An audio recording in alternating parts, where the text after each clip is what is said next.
बर' बिजोंजों फरायनानै टेट उथ्रिसारनाय बिजाथिफोरनो गिबिसिन साख्रि मोनग्रोनांगौ। बे समाव एबसुआ खालामदों मोनसे गोख्रों दाबि। नंगौ, बे खेबाव माहारिनि आफाद एबसुनि आफादगिरि दिपेन बर' बिथाङा बर' बिजोंजों फरायनानै टेट आनजादाव उथ्रिसारनाय बिजाथिफोरानो गिबिसिन साख्रि मोनग्रोनांगौ होननानै गोख्रों रावै बुंदों। थांनाय माखासे दान सिगां 6 शेड्युलनि स्पेशल आनजाद खुंफुंजाखांबाय आरो बे आनजादाव बिटिआरनिफ्रायबो गोबां बिजाथिफोरा उथ्रिसार जानो हायो। नाथाय उथ्रिसार जादोंब्लाबो दिनैसिम बिटिआर सरकारनिफ्राय उथ्रिसारनाय बिजाथिफोरनो साख्रिनि थिसनथाइ होनो हायाखै आरो बेखौनो एबसुनि आफादगिरि दिपेन बर' बिथाङा सरकारखौ गोख्रोङै थांखिनानै बुंदों। दिपेन बर' बिथाङा बुंदों सरकारनिफ्राय थाबैनो राइट टाइमावनो उथ्रिसार जानाय बिजाथिफोरनो साख्रिनि थिसनथाइ बिलाइखौ होनांगौ।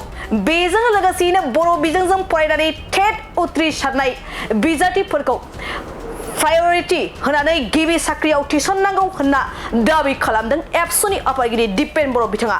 दिनै उदालगुरि जिल्लानि रौता BICC आव एबसुआ मोनसे जर'खा मेलेम जिबि सावराय जथुम हाबाफारि लायो आरो बे हाबाफारिनि गेजेरजोंनो बे गोख्रों दाबिखौ दैखाङो एबसुनि आफादगिरि दिपेन बर' बिथाङा।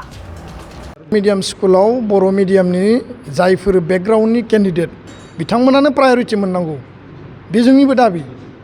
आरो बेयाव जुदि बर' मिडियामनि केन्डिडेटआ क्राइसिस जायोब्ला, टेट क्वालिफाइडनि संख्या जुदि मिट जायाब्ला, एडिसनेलि बर' मानसि जायफ्रा बर' रोङो मोजाङै स्पष्टयै बे व्यक्तिफोरखौ, बे केन्डिडेटफोरखौ होनायाव जोंहा आपत्ति गैया। खिन्थु फार्स्ट एन्ड फरमस्ट प्रायरिटिया जाबाय जायफोरा बर' मिडियाम बेकग्राउन्ड लानानै बिथांमोना टेट क्वालिफाइड जादों, बिथांमोनानो बेयाव प्रायरिटी मोननांगौ। गेरेमसा माहारि दानायनि जे मास्टार रेसनि सिमां आरो आलादा रायजोनि सिमां बे जाफुं होननानै आं सानो। गोजोन्थों। माहारियारि आफादनि आबसु आरो बर' थुनलाइया गोबां खेब बिटिआर दफाफोरखौ लानानै आरो सोलोंथाइनि जेंनानि सायाव सावरायबाय थादों।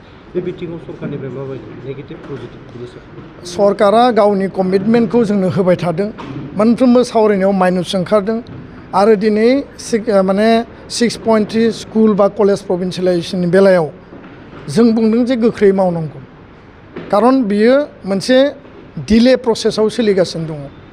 दा बेखायनो मालाबा आसाम सरकारा बिटिसि काउन्सिलखौ आरो बिटिसि काउन्सिला बुङो जे आसाम सरकारा जोंनो नांगौ बायदि गाइडलाइन होआखै। दा दिनैनि समाव जोंनि इनफरमेसनाव जेखौ जोंनो फोरमायदों सरकारनिफ्राय, स्टेट गभर्नमेन्ट आरो काउन्सिलनिफ्राय जे 10टा कलेजनि प्रभिन्सियेलाइजेसना इमिडियेटलि जागोन। बबे लेभेलसिम जानानै दङ, माला जागोन, बिनि मोनसे टाइमलाइनखौ जों मोनाखै, खिन्थु बिथांमोना जासिगोन, माने फाइनाल मोनसे प्रसेसआव दङ होननानै जोंनो फोरमायदों। फारसेथिं 100 नाम्बार्स अफ बर' मिडियामनि हाई सेकेन्डारि इन्ट्रडिउस खालामनांगौ बर' मिडियामनि थाखाय, बिनि लिस्टखौ जोंनिफ्राय जमा होबाय। सरकारा बिदोंमोन 50टा मडेल हाई स्कुल, जेराव भेन्सार स्कुल गैया, जेराव सरकारि स्कुल गैया, साहा बागाननि बायदि मडेल हाई स्कुल गायसननांगौ, बिनि लिस्टखौ जों जमा होबाय। मार्जार एमालगेमेसन जेराव इम्प'ज खालामनानै अफिसारफोरा इलिगेलि जोंखौ बुथारनो नागिरनायनि जे मोनसे षड़यन्त्र, बे मार्जारनि लिस्टखौ जों सरकारनो होबाय। खुनु कारनाव बे मार्जार जानो मोना। बेबायदि माखासे जोंनि मावनो गोनां बिथिं हमवर्कखौ जोङो मावनानै दोनदों।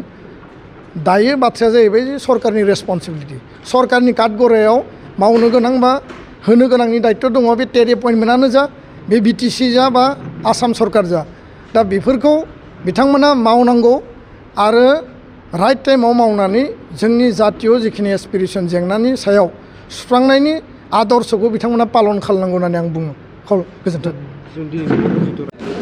दुलाराय बर' फरायसा आफाद उदालगुरि जिल्ला कमिटि एबसु आरो सानजा उदालगुरि जथाइ आफाद, बेनि सिङाव थानाय मोनद' दखरा एबसुनि मददजों माहारिनि माखासे गुबै जिखिनि जेंना थासारि आरो मावनो गोनां बिथिंफोरखौ लानानै दिनै गोथौ आरो गुवारै मोनद' दखरानि सिङाव थानाय प्राय 400निबो बारा जोंनि बारग' एबसुनि दखरा मिरु आरो जिल्ला लेभेलनि बै समनि दैदेनगिरि आरो आथिखालनि दैदेनगिरि, बारग' जोंनि बर' थुनलाइ आफादनि आथिखालनि आरो आगुनि दैदेनगिरि, एक्स BLTनि दैदेनगिरि, एक्स NDBनि दैदेनगिरि, एक्स भलन्टियार फर्स आरो माहारि आरो जातीय सार्थनि थाखाय जायफोर जेब्लाबो हाबा मावबोदों, बे जोंनि जिखिनि गेदेमा बिथांमोनखौ लानानै जोङो दिनै खोब गोथौयै आरो गुवारै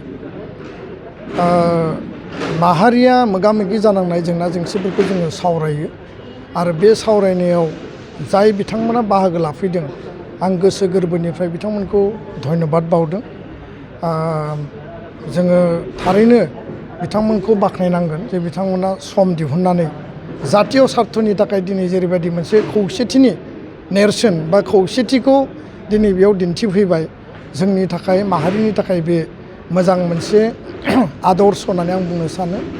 गुबैयै बिटिआर एकर्ड इमप्लिमेन्टेसननि बेलायाव, सिमा बारायनायनि बेलायाव आरो जोंनि गामि सोसननांगौनि बेलायाव आरो बिटिआरनि जिखिनि समस्तिफोर बे समस्तिखौ बांहोनांगौनि बिथिंफोरखौ जों गुवार आरो गोथौयै सावरायदों।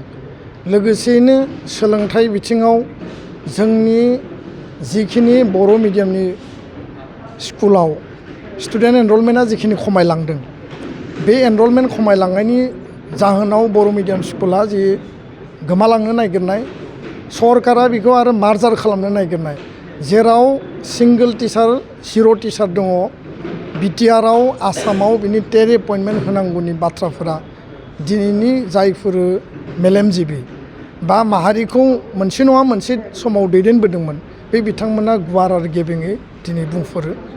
दा बे गासैबो बाथ्राखौ लानानै जोंनि आपिला बेनो जे बिथांमोना जोंनो माखासे अपिनियन होदों, माखासे सोंलु मिथिनो लुबैनाय आरो गोसोआव गुद गुद मोननाय माखासे रियेलाइजेसन बे उपलब्धिफोरखौ बिथांमोना फोरमायदों। बाथ्राया जाहैबाय जे जोंनि आफादा आलादा आलादामोन, लामाया आलादा आलादामोन, नाथाय जोंनि इउनाइटेड जि कज बे जाबाय आलादा रायजो बड'लेण्ड आरो बे बड'लेण्डनि थाखायनो बयबो हाबा मावबोदों, हाबा मावगासिनो दङ आरो बे बाथ्राखौ बिथांमोना दिनै जोंनो मिथिहोदों आरो फोरमायदों। दा बेखायनो दिनै एकर्ड मोनसे जाबाय 2020आव, बिनि सिगां 93आव जादों, 2003आव जादों। एकर्डनि उनाव जि मोनसे नर्मेल परिबेस, जि मोनसे पिसफुल परिबेस, बे समाव जातीयताबादि चेतना, जातीयताबादि जि सान्थौ सानस्रि, बड'फानि जि गेरेमसा माहारि दानायनि जिखिनि मोन्थोर आरो आदर्श दंमोन, दिनै जोङो बिटिआर जि मोनसे सेल्फ अट'नमि मोनबाय, बर' कसारि काउन्सिल जोङो जि मोनबाय, बे काउन्सिलनि गेजेरजों जोंनि जि पलिटिकेल राइट्स, जोंनि जि हा हु, जोंनि जि संबिधानिक मर्यादा, बेखौ जोङो बोरै माने मजबुत खालामनो आरो बे बेलायाव जातीयताबादि सिन्ता आरो जातिनि फारसे जिखिनि कमिटमेन्ट, फारसेथिं जोङो जोंनि जायगायाव जेब्लाबो जोङो बिनि माने गुबै थागिबिजों लोगोसे लामा एवस्रांग्रा आरो जोंनि बे ओनसोलनि जोङो मेजर कमिउनिटि आरो बे बिथिंखौ नोजोर बोनानै उननि समाव जोंनि जि अट'नमि, जोंनि जि काउन्सिल आरो बर' हारिनि जि मोनसे सार्भाइभेल, बे बिथिंखौ जोङो बोरैहाय राफोदै आरो रोखायै थिग खालामनो, जोंनि यां जेनेरेसनखौ, जोंनि स्टुडेन्ट जायफोर दङ, फिउचाराव बिथांमोनखौ माहारिनि फारसे, जातिनि फारसे दालांनांगौनि बेलायाव बा आदर्शखौ बिथांमोननो होलांनांगौनि बेलायाव जोंनि मावनो गोनां बिथिङा मा, बे गासैबो बिथिंखौ जोङो गुवारै आरो गेबेङै रायलायो आरो दिनैनि बे मेलनि बयनिबो आरो दुलाराय बर' फरायसा आफादनि जि कमिटमेन्ट, रायजो राजा बाहागो लानायनि जि मोनसे बयनिबो आपिल, बे जाबाय बर' हारिया जि जेरावखि थाया मानो जों इउनाइटेडलि गसंनांगौ, इउनाइटेडलि जों हाबा मावनांगौ आरो फैबाय थानाय समाव बर' हारिया खौसेयै जिखि हाबा मावा मानो, एकर्ड इमप्लिमेन्टेसना सोलिबाय थादों, सोलिगासिनो दङ, खिन्थु माखासे इमप्लिमेन्टेसना स्ल' जादों आरो टाइम बाउन्ड इमप्लिमेन्टेसन जायाबा बिनि थाखाय जुदि सोमावसारफिननांगौ जायोब्ला बिनि थाखायबो जों जानजि खाफ्रानांगोन। इन दा लं रान जोंनि आल्टिमेट गल, आल्टिमेट टारगेटखौ मोनहैनो थाखाय जोङो माहारि नाङैनो जोंनि सेनियर दैदेनगिरिफोरनि जिखिनि मतामत बेखौ मावफुंनांगौनि थाखाय जोङो बयबो स्पिरिट आरो जोंनि सान्थौ सानस्रिखौ क्लियार खालामनानै लामा हान्थिनांगौ, बे आपिला बयनिबो फैदों। दा बेखायनो बेबायदि सावरायनाया दुलाराय बर' फरायसा आफादनिफ्राय प्लेटफर्मनिफ्राय कन्टिनिउ जागोन। फैगोन 31 तारिखआव पर्बतजरा साब डिभिजन लेभेलाव जोङो गासै जोंनि मेलेमजिबिफोरखौ लानानै सावरायगोन। बिनि उनाव 1 तारिखआव सालबारि साब डिभिजनाव इन्टेलेक्सुवेल लेभेलनि माहारि दानायनि बड' लिडारशिप कनक्लेभ बेबायदि मोनसे बिमुंजों बै जायफोर सेनियर दैदेनगिरि बिथांमोनखौ लानानै जातीयताबादि आरो जोंनि कमिटमेन्ट बे बिथिंखौ जोङो सावरायगोन। सरकारनिसिम बयनिबो आपिला जाबाय सरकारा जिखिनि मावनो गोनां दङ एकर्ड इमप्लिमेन्टेसन डेभेलपमेन्ट आरो जातीय सार्थनि थाखाय जिखि सरकार थाया मानो काउन्सिलाव बिथांमोना गोसो मोदोम होनानै हाबा मावनांगौ। जोंनि दाबि आपिल आरो दिनैनि बाहागो लानाय इन्टेलेक्सुयेल बिथांमोननिबो आपिल बिथांमोननियावबो गोबां कुइसन गोबां दाबि गोबां माखासे आसा दङ बेफोर बिथिंखौ सरकारा एड्रेस खालामनांगौ। आरो स्टेट गभर्नमेन्ट आरो सेन्ट्रेल गभर्नमेन्टआ बर' हारिनि एसपिरेसनखौ एकर्डआव जिखिनि लिरनाय दङ टाइम बाउन्ड इमप्लिमेन्टेसन जानांगौ बे बयनिबो आपिल आरो जोंनिबो आपिल जोंनि दाबि। दा बेखायनो दिनैनि सावरायनाया खोब मोजां जादों आरो बेबायदि सावरायनाया माहारियाव बयबो जुदि बाहागो लायोब्ला थारैनो जोंनि जिखिनि एसपिरेसन आरो एचिभमेन्ट जोङो जि मोनसे टारगेटखौ लानानै हाबा मावबाय थादों बे सानसे नङा सानसे बड'फानि जि सिमां बड'फानि जि मोनसे माहारिखौ गेरेमसा माहारि दानायनि जि मास्टार रेसनि सिमां आरो गाव गावनि देहाखौ गोग्गो आरो गोख्रों खालामनो गोसो गुदुं लाइमोन एबा सुबुंफोरनि थाखाय मोजां खौरां। क'क्राझार सोहोरनि खोदोमथलायाव लानानै फैदों फिट सिटी मुंनि मोनसे जिम सेन्टार।